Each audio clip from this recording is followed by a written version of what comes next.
جو جب defence minister تھا اور فورن منسٹر تھا دبئی سے تنخواہ لے رہا تھا. یہ کبھی سنا ہے کہ دبئی کی کمپنی سے ایک ملک کا فورن منسٹر اور ڈیفنس منسٹر تنخواہ لے؟ اور اس کے بعد وہ بچ بھی جاتا ہے, اس کو کچھ ہوتا بھی نہیں ہے. اور وہ کیونکہ طاقتور حلقوں میں اس کے دوستیاں تھیں, جب وہ الیکشن ہار رہا تھا 2018 میں تو ایک ٹیلی فون کیا, باجوہ صاحب مجھے بچا لو میں ہار رہا ہوں. اور باجوہ صاحب سپر کنگ نے کہا فکر نہ کرو تم جیت جاؤ گے, اور اگلے دن وہ جیت جاتا ہے. تو وہ جس طرح ہمیشہ عورتوں کے خلاف زبان استعمال کرتا ہے, اس نے پھر سے کی. ڈاکٹر زرکا نے, سینیٹر ڈاکٹر زرکا نے جواب دیا, ان کی 2 کلینکس وہ بند کر دی. یعنی اس سطح پہ کون کرتا ہے؟ ہماری ڈاکٹر سیما ایم پی اے کراچی کی, ان کے گھر پہنچ کے ان کی کلینک اس کو بند کر دیا. ہماری سمابیہ ایکس ایم پی, اس کے گھر کے اوپر پولیس پہنچ گئی. یعنی یہ کبھی ہوا ہے کیا؟ یہ کوئی دہشت گرد ہیں, یہ کوئی کسی انتشار میں ہیں, یہ انہوں نے کیا ہے؟ تو ایسے ہے کہ آپ تحریک انصاف کے آپ کوئی ممبر ہی ہوں, سپورٹر ہی ہوں, یہی کافی ہے. آپ کی بزنس بھی بند ہو جائے گی, آپ کو جیلوں میں بھی ڈال دیں گے, جھوٹے پرچے بھی ہو جائیں گے. یعنی صرف اب کوئی ضرورت نہیں ہے آپ کو کہ آپ نے کوئی جرم کرنا ہے. اس ملک میں اب جرم ہو گیا ہے تحریک انصاف کا ممبر ہونا, سپورٹر ہونا. کوئی اگر بزنس والا بھی کوئی سپورٹ کرتا ہے اس کے پیچھے بھی پڑ جاتے ہیں.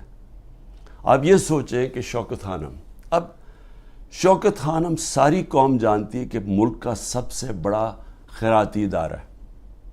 ان کے ہر روز نوٹس آ جاتا ہے کہ جی فلانی ڈاکیومنٹ دکھائیں اور یہ ڈاکیومنٹ دکھائیں, جی وہ بتائیں کہ جناب کس نے ڈونیشنز دی تھیں آپ کو. یعنی ایک یہ نہیں دیکھ رہے کہ اس سے نقصان کس کو ہو رہا ہے. کوئی فکر نہیں ہے کہ ملک کو کیا نقصان ہوگا. جو انہوں نے کیسز میرے اوپر اٹھائے ہوئے ہیں ذرا وہ سن لیں. سب سے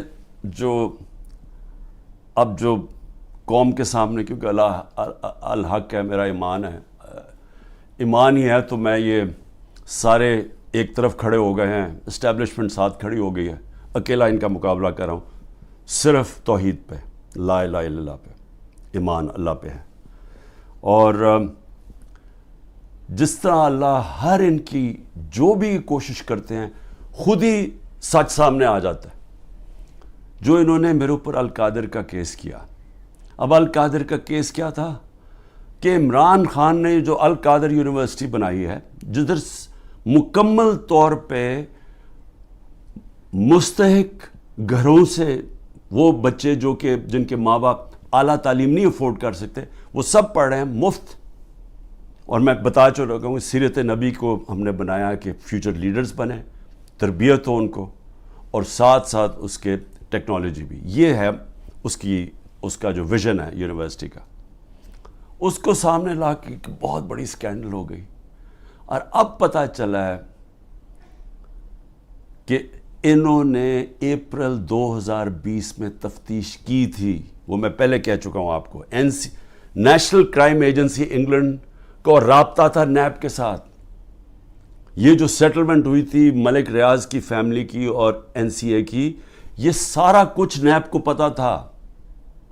اور نیب نے اپریل 2020 میں یہ انکوائری بند کر دی تھی. ایک دفعہ انکوائری بند ہو جائے وہ نہیں کھول سکتے آپ. اور انہوں نے جو سب سے بات جو چھپا لی, جس کے اوپر اصل بات ہونی چاہیے, کہ این سی اے نے ملک ریاض کا جو پیسہ تھا وہ فریز کیا کیوں؟ وہ منی لانڈرنگ کی وجہ سے نہیں کیا. وہ انہوں نے کہا کہ ایک ٹرانزیکشن ہوئی, اور یہ سنیں ذرا غور سے, کہ حسن نواز نے پراپرٹی بیچی ملک ریاض کے بیٹے کو, اور وہ جو پراپرٹی بیچی وہ 50 بلین پاؤنڈ کی بیچی.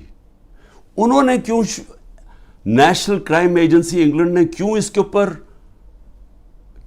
ایکشن لیا, اور ایکشن کیا لیا؟ ان کے اکاؤنٹ فریز کر دیے. کیوں کیے؟ کیونکہ پراپرٹی کی قیمت آدھی تھی. انہوں نے دیکھا کہ اس کی قیمت آدھی تھی, یعنی وہ 25 ملین پاؤنڈ کے ارد گرد اس کی قیمت تھی, 50 ملین پاؤنڈ کیسے دے دیا اس پراپرٹی کو؟ نواز شریف تب پرائم منسٹر تھا، یہ 2000 جب ہوا، یہ 16-17 میں جب پرائم منسٹر تھا، تو پرائم منسٹر نے اس وقت اپنا زور لگا کے وہ دگنی قیمت کے اوپر پراپرٹی ملک ریاض کو بیچی. یہ پہلے تو یہ بتائیں پیسہ کدھر سے آیا؟ کدھر سے حسن نواز کے پاس اتنا پیسہ آیا؟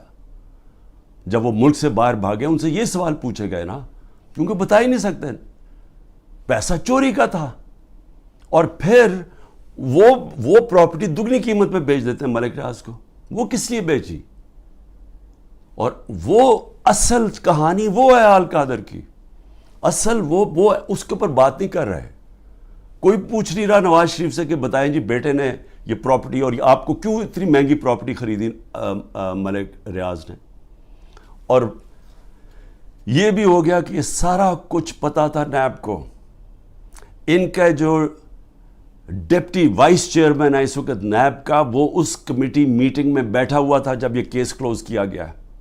مجھے 3 گھنٹے انہوں نے بٹھایا سوال کرتے ہوئے، میرے سے پوچھا جب ان کو سارے پتا تھا جواب، کیونکہ وہ ڈپٹی چیئرمین کو بھی پتا تھا، پروسیکیوٹر جنرل کو بھی پتا تھا. اس وقت جو ڈائریکٹر تھے نیب کے پنڈی میں، منگی صاحب، وہ بھی بیٹھے ہوئے تھے اس میٹنگ پہ. تو ان کے پاس تو منٹس پڑے ہوئے ہیں اس کے. تو پھر یہ کیوں میرے اوپر سارا کچھ کیا، اور یہ جو میرا وارنٹ نکالے اور مجھے اریسٹ کیا. اور دوسری یہ جو توشہ خانہ، یہ توشہ خانہ ایک عام کیس نہیں چل رہا، یہ ایسے ملٹری ٹرائل چل رہی ہے. یعنی کہ ایک فیئر ٹرائل کا مجھے موقع ہی نہیں دیا جا رہا. خیر وہ اس کے اوپر پھر سے میں سب جوڈے سے زیادہ بات نہیں کرتا، لیکن یہ میں کہوں گا کہ میرے سے وہ سوال پوچھے جا رہے ہیں جو آج پاکستان کی تاریخ 70 سالہ تاریخ میں کبھی کسی سے، جن کو بھی کتنے گفٹس ملی ہیں توشہ خانہ میں، 70 سال سے ملتی ہیں گفٹس، کوئی نئی تو چیز نہیں ہے. کبھی کسی سے وہ سوال نہیں پوچھا کہ جی آپ کو جو توشہ خانہ کی گفٹ ملی تھی وہ آپ نے آگے بیچی کس کو، یا آپ نے گفٹ کس کو کی. کبھی کسی سے آج تک یہ پوچھا ہے؟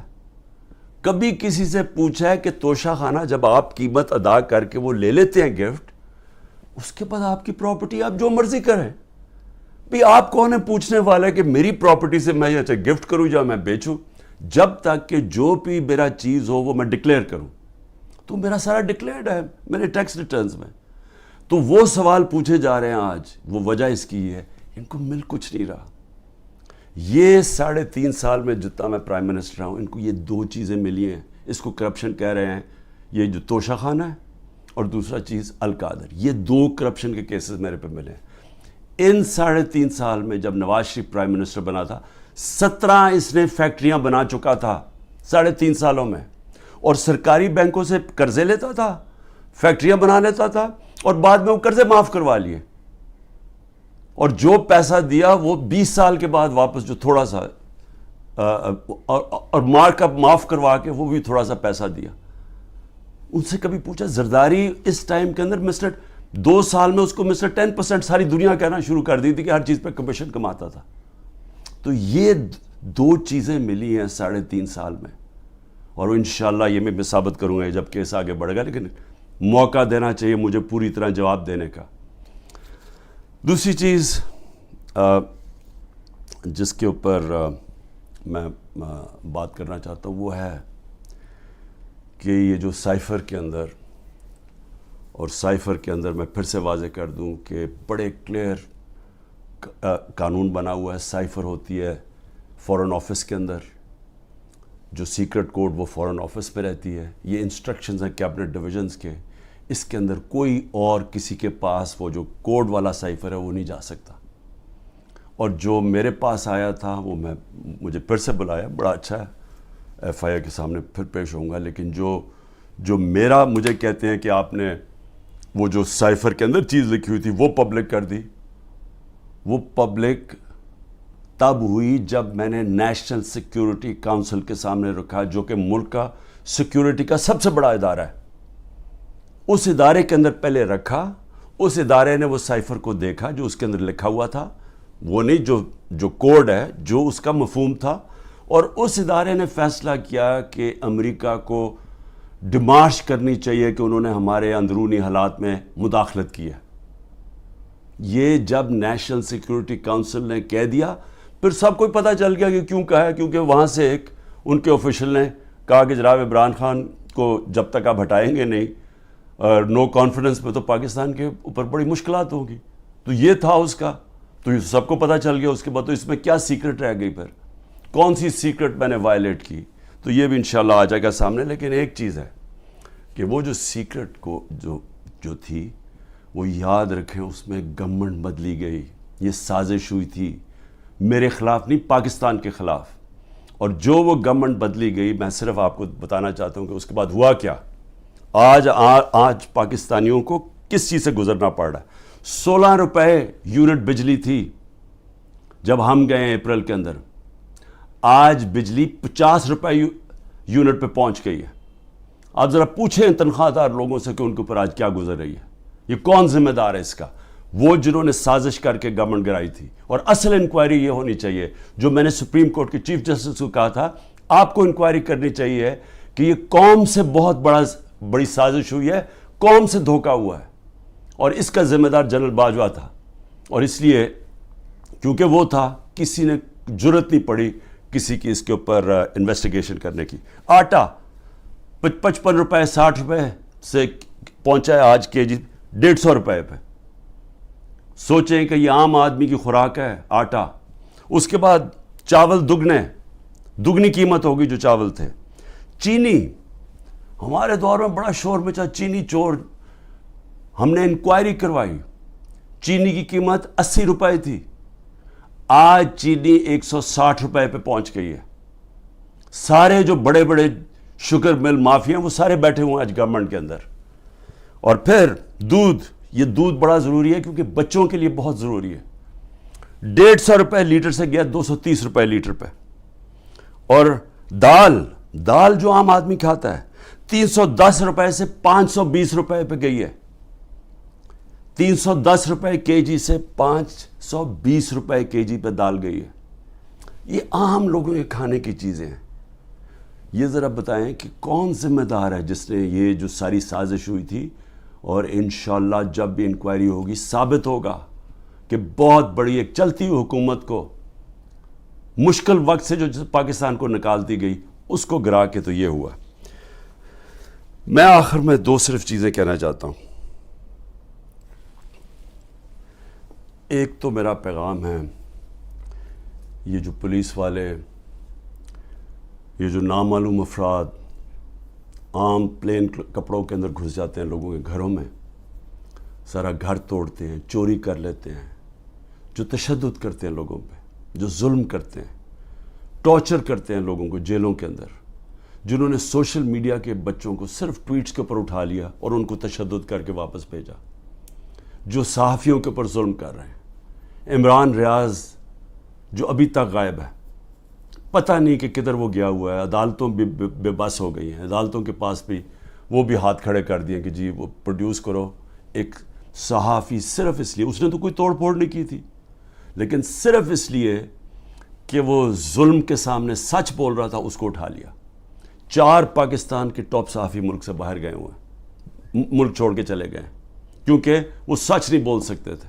اور ان کے اوپر یہی قسم کا جو عمران کو پہلے اس کے اوپر تشدد کیا، پھر جو اب اس کو غائب کیا ہوا ہے، خوف پھیلایا ہوا ہے. باقی سارا میڈیا کنٹرول میں ہے.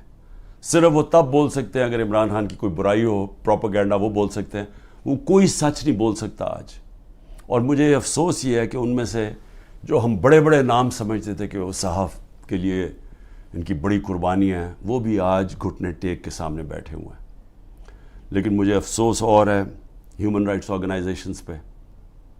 مجھے افسوس ہے جو کہتی ہیں ہم عورتوں کے لیے NGOs بنے ہوئے ہیں، ہم عورتوں کے لیے حقوق کے لیے کھڑے ہیں. یہ واحد پارٹی ہے پاکستان کی تاریخ میں جس نے پہلی دفعہ خواتین کو پولیٹکس میں لے کے آئیں. انہوں نے شرکت کرنی شروع کی، جلسوں کے اندر عورتیں آئیں، فیملیز آئیں. یہ پہلی دفعہ ہوا ہے ہمارے ملک میں. یہ خوشائن چیز ہے کہ ملک کی جتنی بڑی پارٹیسپیشن ہوگی پولیٹکس کے اندر، اتنا بہتر وہ احتساب کریں گے حکمرانوں کا. جتنی زیادہ بڑی ٹرن آؤٹ ہوگی اس کا مطلب کہ عوام نظر رکھ رہے ہیں حکمرانوں کے اوپر. تو اصل تو ڈیموکریسی کا مطلب ہی یہ ہے کہ عوام احتساب کرتی ہے جو حکومت کرتے ہیں وہ دیکھتی ہیں ان کا. تو عوام تو آج پہلی دفعہ نکل رہی ہے, اس طرح ٹرن آؤٹ ہو رہا ہے, عورتیں نکل رہی ہیں, اور ان عورتوں کے اوپر جان کے یہ تشدد کیا جا رہا ہے باقی عورتوں کو ڈرانے کے لیے کہ وہ نہ گھروں سے نکلیں, کہ وہ چپ کر کے سہم کے بیٹھ جائیں. تو کدھر گئی ہیں ہیومن رائٹس جو عورتوں کو ریپرزینٹ کرتی تھیں؟ کدھر ہیں وہ عورتیں؟ کیوں نہیں بول رہی کہ جو ظلم ہو رہا ہے ان عورتوں کے اوپر؟ وہ بیچاری صنم اور طیبہ, وہ تو تحریک انصاف میں ان کا کوئی عہدہ نہیں ہے, ان کو جیلوں میں ڈالا ہوا ہے. وہ صنم کے خامد آیا, اس کو پکڑ کے لے گئے. اب ان کا گھر میں بچہ ہے, وہ کیا کرے گا؟ دونوں کو پکڑ کے لے گئے. عمر چیمہ اس کی بیوی, میں پھر سے کہتا ہوں, وہ کینسر کی سفرر ہے, کینسر کی سے اس کو پکڑ کے جیل میں ڈال دیا, صرف اور صرف دہشت پھیلانے کے لیے کہ عورتیں گھروں سے نہ نکلیں. اور پھر سے کہ نہ یہاں بول رہی ہیں نہ باہر. بڑی فکر ہے افغانستان کی عورتوں کی, بہت فکر ہے. اور ہے ٹھیک ہے کہ اسکولوں میں سب سے زیادہ ملک کی بہتری ہوتی ہے جب عورتیں پڑھی لکھی ہوتی ہیں, اور پاکستان میں تو خاص طور پہ جب آپ کی آبادی تیزی سے بڑھ رہی ہو تو اس کو روکتا ہی ہے کہ پڑھی لکھی, جب آپ کی بچیاں پڑھی لکھی ہوتی ہیں, عورتیں پڑھی لکھی ہوتی ہیں. لیکن کیوں فکر نہیں ہے کہ یہ پاکستان کی عورتوں سے کیا ہو رہا ہے؟ تو ایک تو یہ ہے. میں آخر میں صرف یہ کہنا چاہتا تھا کہ جو مرضی آپ کر لیں, یہ آپ جو سب کچھ کر رہے ہیں, یہ جو سارا دہشت پھیلائی ہوئی ہے اور لوگوں کو جیلوں میں ڈالا ہوا ہے اور گھروں میں یہ توڑ پھوڑ کر رہے ہیں, یہ آج میرا دن یاد رکھ لیں, جب بھی الیکشن ہوگا آپ تحریک انصاف کو روک ہی نہیں سکتے. کیونکہ آپ لوگ اگر سہم بھی گئے نا, دلوں کے اندر ان جو فیصلے اور ذہنوں میں کر بیٹھے ہیں وہ اس سے نہیں پیچھے ہٹنے لگے. جب ایک آبادی ایک طرف آ کے کھڑی ہو جاتی ہے, قوم کھڑی ہو جاتی ہے, کوئی دنیا کی پاور اس کو روک نہیں سکتی. یہ صرف عارضی طور پہ آپ تھوڑی دیر لوگوں کو سہم جائیں گے, ڈر جائیں گے. میں چیلنج کرتا ہوں کہ جب بھی الیکشن ہوں گے آپ ڈیلے بھی کر دیں, ابھی ڈرے ہوئے ہیں کہ جی ابھی نہ کرو الیکشن, آپ اگلے مارچ کر دیں. میں آپ کو چیلنج کرتا ہوں کہ تحریک انصاف سویپ کرے گی الیکشن انشاءاللہ. مجھے جیل میں ڈال دیں, ڈسکوالیفائی کر دیں, جیتنا تحریک انصاف نے, کیونکہ قوم فیصلہ کر بیٹھی ہے. اور یہ جتنے آپ حربے استعمال کر رہے ہیں, آپ تحریک انصاف کا ووٹ بینک اور بڑھتا جا رہا ہے. لوگ بیوقوف تو نہیں ہیں, قوم تو دیکھ رہی ہے کیا ہو رہا ہے, اور قوم کے اندر غصہ ہے. ایک معاشی طور پہ ان کا قتل کر دیا ہے, ایک مہنگائی ان کو لے بیٹھی ہے, ایک 30 سال سے وہ شکلیں دیکھ رہی ہیں جو ملک کو لوٹ کے پیسہ باہر ان کا پڑا ہوا ہے, اور پھر ان کے اوپر خوف طاری کیا ہوا ہے کہ جناب ہم آپ مایوسی پھیلائی ہوئی ہے کہ تحریک انصاف جیت نہیں سکتی. عمران خان کے اوپر کانٹا مارا ہوا ہے. کانٹا صرف عوام کسی کے اوپر مارتی ہے, اور کوئی بھی انشاءاللہ جب بھی الیکشن ہوگا, کوئی بھی جب عوام کی رائے طے کر لیتی ہے, فیصلہ کر لیتی ہے عوام, آج تک دنیا کی تاریخ میں عوام کے خلاف کوئی نہیں جیتا. پاکستان زندہ باد.